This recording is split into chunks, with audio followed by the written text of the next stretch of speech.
What's up, everyone? Welcome back to Loreverse, where we break down movies, games, and everything in between. And today we're diving into one of the most high stakes video game to film adaptations ever attempted, and that's the Legend of Zelda movie.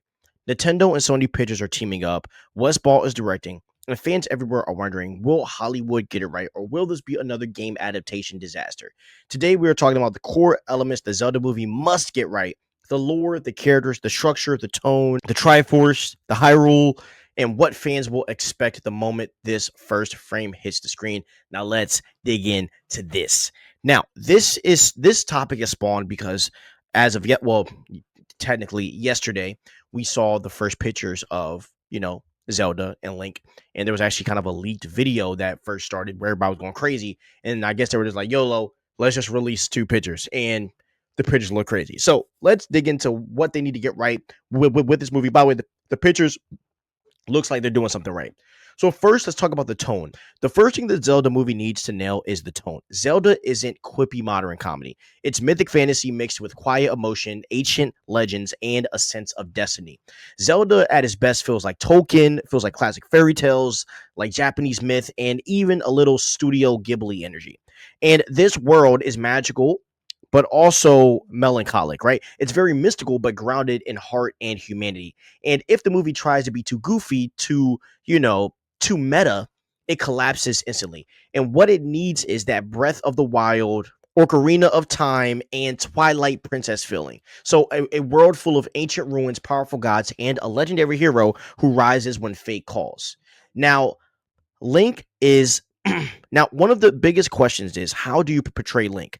Because he's iconic and he's a beloved character and he's nearly silent in almost every game. But here's the truth: Link doesn't need to be mute. He just needs to be soft-spoken, humble, and emotionally expressive through action. Because fans don't want a chatty teenager, but they do want a Link with personality, with conviction, fear, courage, and compassion. And so a character who speaks rarely but meaningfully, like a samurai hero or a wandering knight.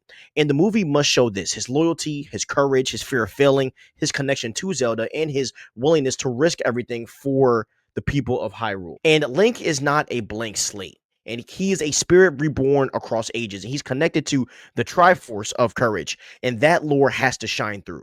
Now, the movie cannot treat Zelda as the person Link needs to save. Not anymore. Across the games, Zelda is a scholar, strategist, a mage, a reincarnated goddess, and sometimes a warrior herself. Ocarina of Time gave us Sheik. Breath of the Wild gave us a brilliant, conflicted princess with scientific curiosity, and Skyward Sword revealed Zelda as Hylia reborn, tied to the entire creation myth. And the movie needs to make Zelda smart, brave, essential to story, emotionally layered, and linked deeply to Hyrule's ancient lore.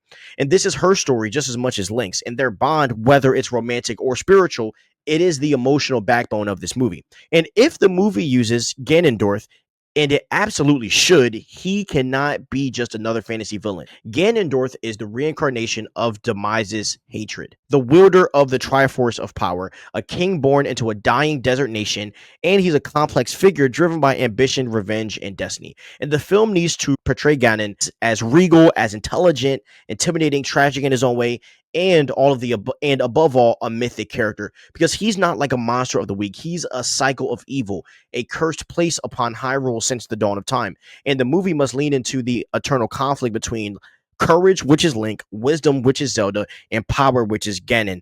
And that's the heart of the Zelda lore. And Hyrule has to feel like a real ancient world. Zelda isn't just a hero story, it's about the world and the land itself. Hyrule must feel ancient, lived in, full of secrets, and tied to gods and forgotten legends. And we need the Temple of Time, the Lost Woods, Ryzora's domain, Gerudo's desert architecture, Rito and Goron culture, Sheikah technology, and old prophets carved into stone. So the geography needs to be iconic, the races have to be iconic, and the atmosphere needs to be iconic. And Hyrule should feel like a character. And if the Zelda movie gets one thing wrong, it cannot be this: the Triforce must be handled with respect and accuracy. The Triforce is the thematic anchor of the franchise: courage, wisdom, and fear, and it represents the balance of the world. It ties Link, Zelda, and Ganon together across time. And the movie needs to explain the creation of the world by the three golden goddesses, the role of Hylia, the cycle of reincarnation, and why the hero rises when darkness threatens. But it must do it through story, not in exposition dump. And the Triforce should be a symbol of fate, pulling the characters together through their destinies. And if the movie doesn't use Zelda's Lullaby, the main theme, the Ballad of the Goddess, orchestrated cues, right, by Ocarina, BOT Dubs, or Twilight Princess, the fans will riot. And because Zelda music is emotional storytelling, it's really nostalgic.